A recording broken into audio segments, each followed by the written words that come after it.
Approximately half of Americans over the age of 65 have less than $25,000 saved for retirement. This is not a small percentage. This is the majority of people who worked their entire adult lives, followed the standard advice, believed they were doing everything right, and still arrived at retirement with almost nothing. This is not because they were lazy. It is not because they were irresponsible. Most of them worked harder than they should have had to. They saved when they could. They tried to do the right things, and yet the system produced this outcome for them anyway. Understanding exactly why this happens is the first step to making sure it does not happen to you.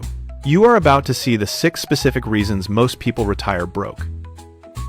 Reason 4 is the one that catches almost everyone by surprise, and it is the biggest single cause of retirement failure. Save this, because seeing these 6 clearly is what lets you avoid every one of them.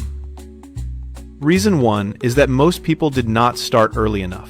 Compound interest rewards time exponentially. Someone who invests $300 per month starting at 25 accumulates roughly $1 million by 65. Someone who invests the same $300 per month starting at 45 accumulates roughly $200,000 by 65. Same discipline, same monthly amount, vastly different outcomes.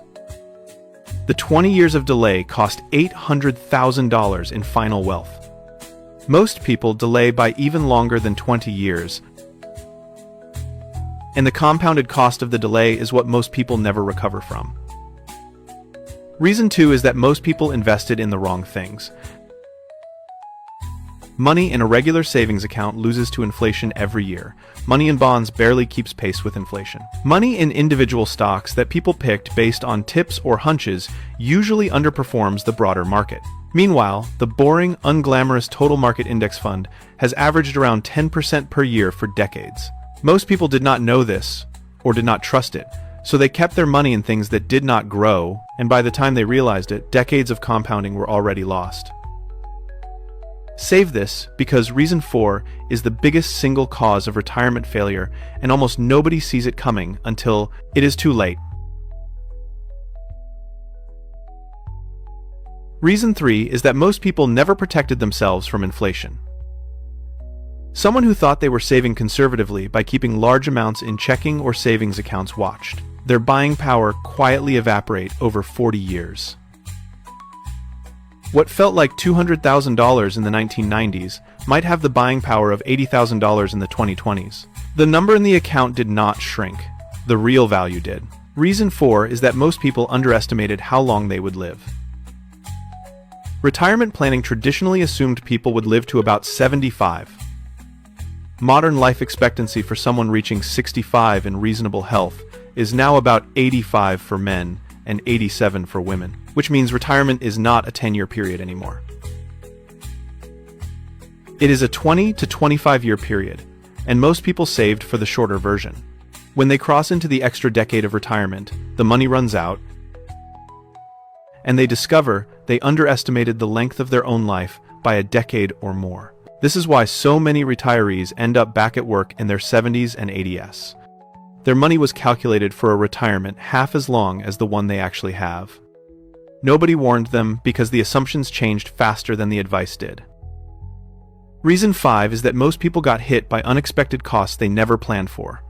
Medical bills, adult children needing help, aging parents needing support, home repairs on paid-off houses, car replacements.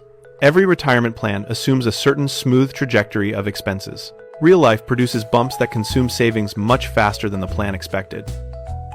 And because most people did not have significant emergency funds inside their retirement money, each bump ate into the base that was supposed to last them decades. Reason 6 is that most people never diversified their income sources for retirement. Their entire plan depended on Social Security plus their savings. When either one of these turned out to be less than expected, the whole structure collapsed.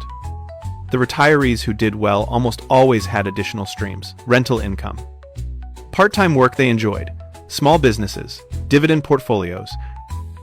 These extra streams provided the resilience that made retirement work even when the main plan hit unexpected turbulence. The way to not retire broke is not complicated. Start early, invest in growth, protect against inflation, plan for a long life, Build in resilience. Diversify income. None of this requires exceptional intelligence or income. It requires seeing the pattern clearly enough to avoid it.